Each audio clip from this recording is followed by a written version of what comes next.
Le harem du pervers narcissique est son grenier, est véritablement son magasin dans lequel il peut avoir accès à plusieurs sources d'énergie. Alors, qu'est-ce que j'entends par harem? De quoi se compose le harem? Pourquoi est-ce que le pervers narcissique a besoin de se constituer un harem de victimes? La réponse à ces questions, restez juste scotché et suivez cette vidéo jusqu'au bout. Tout bon pervers narcissique qui se respecte va forcément se constituer un harem. Pourquoi? Je vous ai dit dans mes précédentes vidéos que l'enjeu avec le pervers narcissique, c'est l'énergie. Le pervers narcissique va mettre toute une stratégie en place dans un seul but, avoir de l'énergie. Pas n'importe quel type d'énergie, bien évidemment. Pas l'énergie qui vient des aliments, mais l'énergie psychique qu'il va pouvoir extraire en déclenchant des émotions chez ses victimes. Et vous comprenez avec moi que avec une seule source d'énergie, ce sera compliqué pour le pervers narcissique. Pourquoi?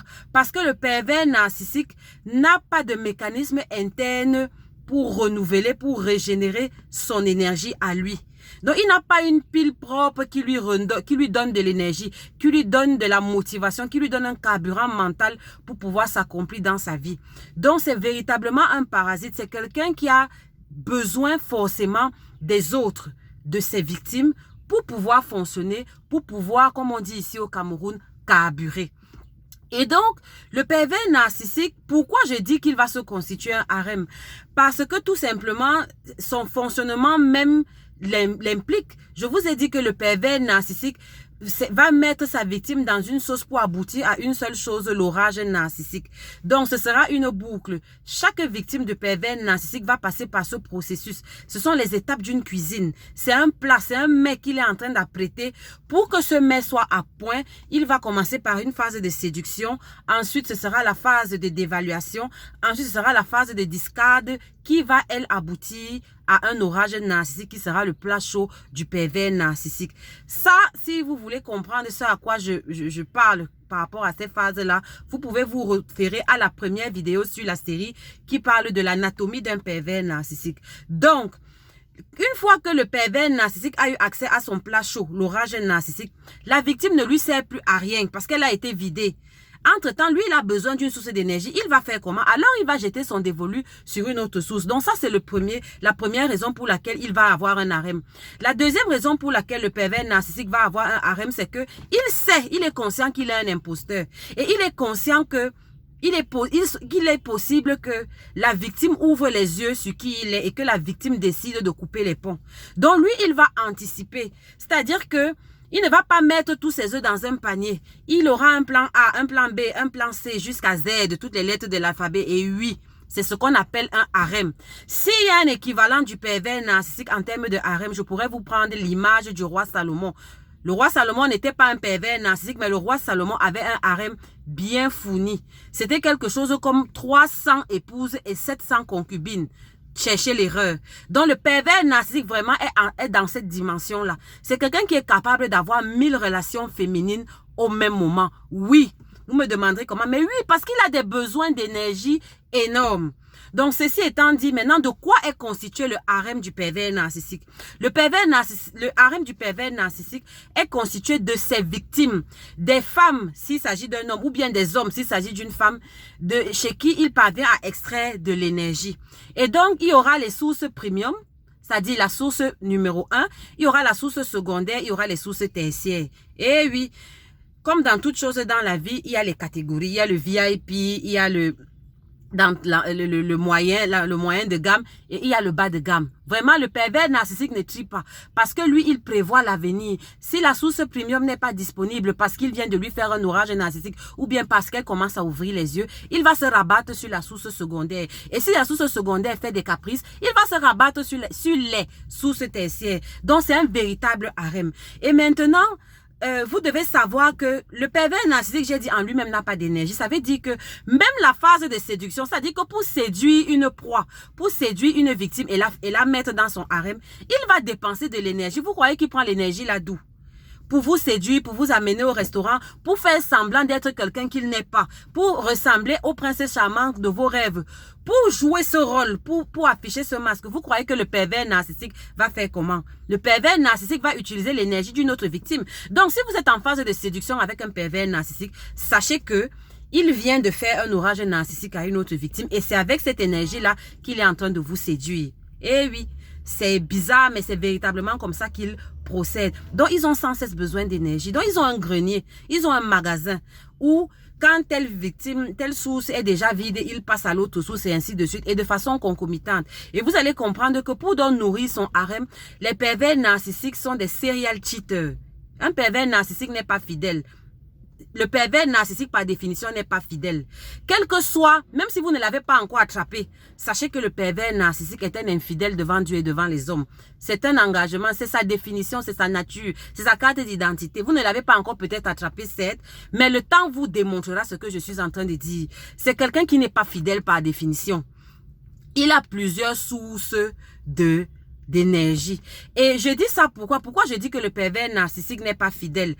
Le pervers narcissique n'est pas fidèle parce que, justement, pour mettre une victime dans son harem, il a besoin d'établir un lien d'âme. Il faut qu'il mette une connexion. Je vous ai parlé du lien d'âme dans une précédente vidéo. Vous pouvez vous y référer et je le développerai dans une autre vidéo. Mais sachez véritablement que le lien d'âme, c'est une corde invisible, je l'ai déjà dit, que le pervers narcissique va créé entre sa victime et lui pour faciliter donc l'extraction d'énergie et le transfert de toute sa toxicité. C'est au travers de cette corde invisible. C'est une corde mentale. Et pour établir le lien d'âme, je vais développer dans une autre vidéo, mais vous devez savoir que l'un des moyens rapides d'établir un lien d'âme avec une victime, c'est via les relations sexuelles. C'est via les relations sexuelles. Une femme ne peut pas se sentir engagée, ou un homme d'ailleurs, un être humain ne peut pas se sentir connecté à un autre s'il n'y a pas eu un contact intime, véritablement. Donc le pervers narcissique, parce que l'autre moyen aussi pour établir le lien d'âme, ce sont les traumatismes, les orages narcissiques répétés. Donc la boucle de la sauce narcissique là, répétée va créer aussi, va renforcer le lien d'âme. Mais vous voyez que c'est long. Donc quand le pervers narcissique a une nouvelle victime en vue et qu'il est en train de séduire, très rapidement, il va chercher à avoir des relations sexuelles parce qu'il sait que c'est un moyen direct d'établir le lien avec cette victime. Une fois qu'il a eu, si c'est un homme bien évidemment, je vous ai dit que la perversion narcissique n'a pas de sexe. Si c'est un homme, une fois qu'il a eu des relations sexuelles avec vous, il sait que maintenant, le lien est déjà établi. Maintenant, vous allez marcher. Oui. Et même sur le plan biochimique, vous allez comprendre ce que je dis. Lors d'un rapport sexuel, lorsqu'il y a orgasme, l'étape finale d'un rapport sexuel, il y a la libération d'une hormone qu'on appelle l'ocytocine. Cette hormone est la même hormone qui est libérée quand le bébé, le nouveau-né, est en train de téter, est en train de sucer le sein de sa maman. Et cette hormone permet au bébé de s'attacher à sa maman et à la maman de s'attacher à son bébé. C'est l'hormone de l'attachement. Vous comprenez donc que le pervers narcissique est très conscient de ce qu'il fait. Il va très vite, il va vous séduire, il va vous mettre dans la phase de séduction, mais très vite, il va chercher à précipiter les choses pour vous amener vers l'acte sexuel. Parce qu'il sait que ne serait-ce que sur le plan physiologique, vous allez libérer l'ocytocine. Et cette ocytocine-là, dans votre corps, va vous lier au pervers narcissique. Donc, voilà la base biologique du lien d'âme, l'ocytocine. C'est pour cela que j'ai dit antérieurement que le pervers narcissique n'est pas fidèle. Oubliez ça. C'est un volage, c'est un Don Juan avéré. Donc, ceci étant dit, maintenant, je vais chuter.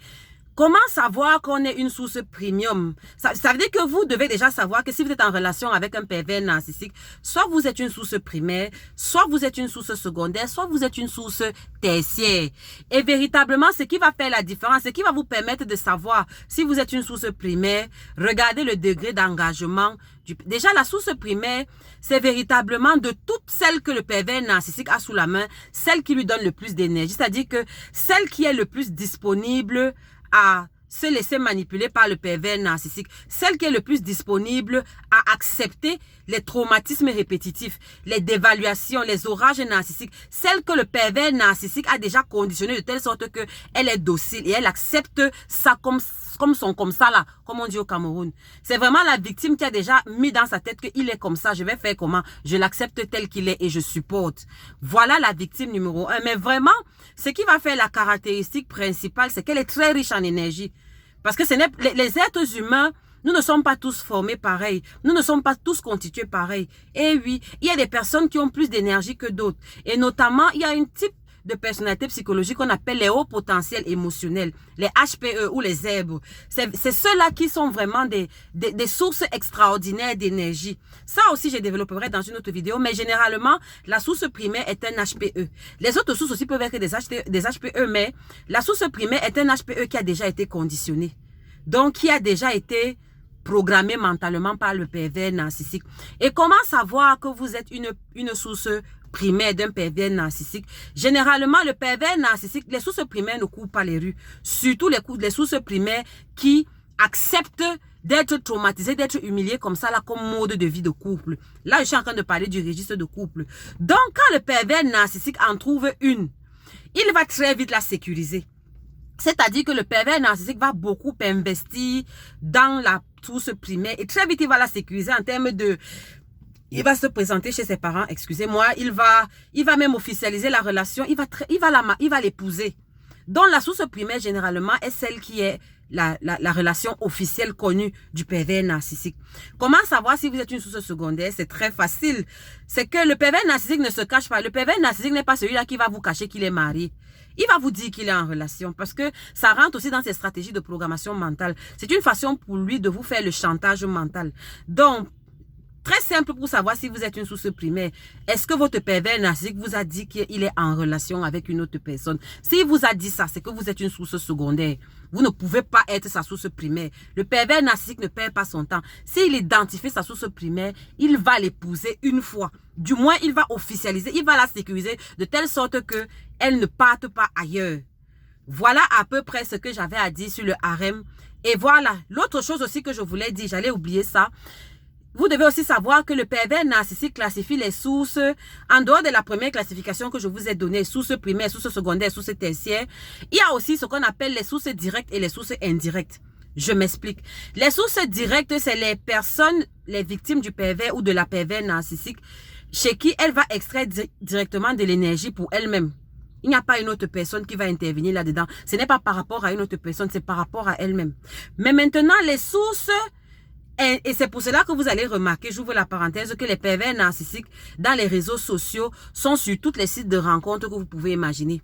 Tous les sites de rencontres. Si vous craquez le téléphone d'un pervers narcissique, il est abonné à tous les sites de rencontres, à tous les groupes de rencontres, à tous les groupes même de perversion sexuelle. Ils sont dedans parce que ce sont des réservoirs à victimes pour eux. C'est là où ils puisent les proies pour leur harem. Je ferme cette parenthèse. Donc, je parlais des sources directes. Maintenant aussi, il y a les sources indirectes. Les sources indirectes, c'est les relations que le pervers narcissique va utiliser en fait pour se venger d'une autre relation. Et oui, le pervers narcissique est assez tordu. C'est-à-dire que le pervers narcissique va se mettre en relation avec vous. S'il estime que vous ne marchez pas comme il veut, s'il estime que vous n'avez pas été suffisamment docile pour être manipulé comme il voulait, lui, dans sa tête, il va se mettre dans une logique où il va chercher à vous punir. Et pour vous punir, ce qu'il va faire dans sa tête, dans sa logique, c'est qu'il va se dire qu'il va chercher à sortir, à avoir une relation avec une personne qui est dans votre entourage proche. Et oui, donc si le pervers narcissique estime que vous n'êtes pas suffisamment docile, ou même, bref, il s'appelle piquer comme ça là, alors... il aura tendance, les victimes du pervers narcissique savent de quoi je parle. Le pervers narcissique a tendance à sortir avec les meilleurs amis de leurs victimes, a tendance même à sortir avec leurs sœurs, les cousines. Si vous êtes dans un immeuble, il va sortir avec les voisines. Et oui, c'est ça le pervers narcissique. Et ça, ce sont des sources indirectes. Il fait ça, non seulement, ce n'est pas principalement pour prendre de l'énergie chez cette dernière, mais c'est surtout pour vous faire mal. c'est surtout pour vous détruire. Parce que c'est que quand vous allez apprendre ça, ça va vous détruire. Imaginez une victime qui découvre que son pervers narcissique entretient une relation sexuelle avec sa soeur, avec sa cousine, avec la voisine d'en face, avec sa meilleure amie. Ou pire même avec sa bonne, avec la ménagère. Oui, le pervers narcissique peut aller jusque-là. C'est vraiment des gars, ils n'ont pas... Pour eux, c'est normal, hein. C'est vous qui avez des scrupules. C'est vous qui avez un code éthique. Le pervers narcissique ne réfléchit pas en termes de bien ou de mal. Il réfléchit en termes de qu'est-ce qui va m'apporter de l'énergie. Vraiment, c'est... Tout chemin mène à Rome. Donc, il n'y a pas de notion de bien et de mal pour lui. Donc, les sources indirectes, c'est quand il veut torturer la source primaire. Donc, il veut faire une triangulation sur la source primaire. Et quoi de plus jouissif pour un pervers narcissique que de sortir avec la meilleure amie de sa source ou de sa compagne, ou alors de sortir avec la bonne de sa compagne et de voir comment sa compagne entretient des relations normales avec sa meilleure amie, ignorant le fait qu'en réalité, elle est en train de faire quoi? De lui taper dans le dos, comme on dit. Ça, c'est vraiment la particularité du pervers narcissique. Donc, pour toutes ces raisons-là, si vous êtes une victime, commencez déjà à regarder. Regardez de quel type de victime vous êtes. Bon, je vous ai dit, victime primaire, c'est la victime qui est déjà sécurisée officiellement. Victime secondaire, c'est la victime qui sait qu'il est avec une autre. Même s'il va vous dire que ça ne marche pas bien ou quoi, machin, mais vous êtes au courant qu'il a une autre relation. Ça veut dire que vous êtes une victime secondaire. Victime tertiaire, c'est vraiment les coups d'un soir. Les bouticoles. C'est si vous êtes en relation avec quelqu'un qui vous appelle une fois par mois juste pour avoir des relations sexuelles avec vous et qui répond à toutes les caractéristiques d'un pervers narcissique, vous êtes une source tertiaire. Vous êtes un chat mort, comme on dit ici au pays. Un chat mort. Donc vraiment, quand il voit que le plan A, le plan B, le plan C n'a pas répondu, vous êtes le plan X. Bien évidemment. Et pour savoir si vous êtes une source directe ou une source indirecte, source directe, c'est que vous êtes la titulaire. Source indirecte, c'est que vous avez un lien avec la personne avec laquelle il est en relation. Si vous êtes avec un homme et vous êtes la meilleure amie de sa compagne officielle, vous êtes une source indirecte. Donc, il n'est pas là pour vous. Il est en train de vous utiliser, en fait, pour faire du mal à une autre personne. Ce n'est pas vous. Vous n'êtes pas une source, c'est accessoire. Vous n'êtes pas une source d'énergie pour lui, véritablement. Donc, voilà ce que j'avais à dire. Le pervers narcissique est un serial cheater. C'est un infidèle devant Dieu et devant les hommes. Et comment il va procéder? Vraiment, le moyen rapide, c'est en ayant des rapports sexuels avec sa victime. Donc, très vite, il va vous draguer, il va vous faire une cour assidue, mais très vite, il va chercher à vous mettre dans son lit. Parce que c'est qu'une fois que vous êtes mise dans son lit, l'ocytocine sera libéré et vous serez lié à lui. Et il pourra facilement vous manœuvrer, vous manipuler, vous mettre dans sa sauce pour vous amener à l'orage narcissique et pour extraire de l'énergie de vous si vous êtes une source directe. Donc, source directe, c'est source primaire, source secondaire, source tertiaire. Source, et l'autre classification, c'est source directe, source indirecte. Source directe, vous êtes en relation avec lui normalement, mais source indirecte, vous avez un lien avec la femme avec laquelle, ou l'homme avec lequel, s'il s'agit d'une femme, le pervers narcissique est en relation officielle. Si vous avez un lien, c'est que vous êtes une source indirecte. Mais tout ça, comme vous voyez, vraiment, il a besoin d'un grenier parce qu'il sait que il ne pleut pas tout le temps. Il doit prévoir les temps d'hiver, les périodes de disette. Donc, son grenier est plein. Plan A, plan B, plan C jusqu'à plan Z. Voilà ce que j'avais à dire sur le harem du pervers narcissique. Et donc, la victime que vous êtes, vous devez faire très attention. Vraiment, si vous avez identifié que votre PN est votre compagnon ou compagnonne, entre guillemets, est un pervers narcissique, commencez à regarder toutes les relations féminines. Si vous êtes une femme qui sont dans votre entourage proche, méfiez-vous. Méfiez-vous parce que certainement dans l'une là, il va chercher. Au moins, il va tenter au moins de faire des avances à l'une. Oui, oui, oui. Donc, méfiez-vous de votre bonne machin. Faites attention en tout cas. Faites attention, sinon vous allez vous retrouver la dinde d'une farce. Méfiez-vous, faites attention à toutes les relations féminines qui sont dans votre entourage proche. Et puis, deuxièmement, vous voyez le risque qu'il y a dans tout ça. Le risque pour votre santé. Donc, vraiment, regardez un peu ça avec tout ce qu'il y a comme MST, maladies sexuellement transmissibles, l'herpès, le sida. Vous voyez. Donc, vraiment, faites aussi attention, veillez à votre santé. Regardez bien dans ce sens-là. Voilà ce que j'avais à vous dire. Je suis Marie-Evody Akono. On se retrouve pour une prochaine vidéo. Que Dieu vous bénisse. Ciao.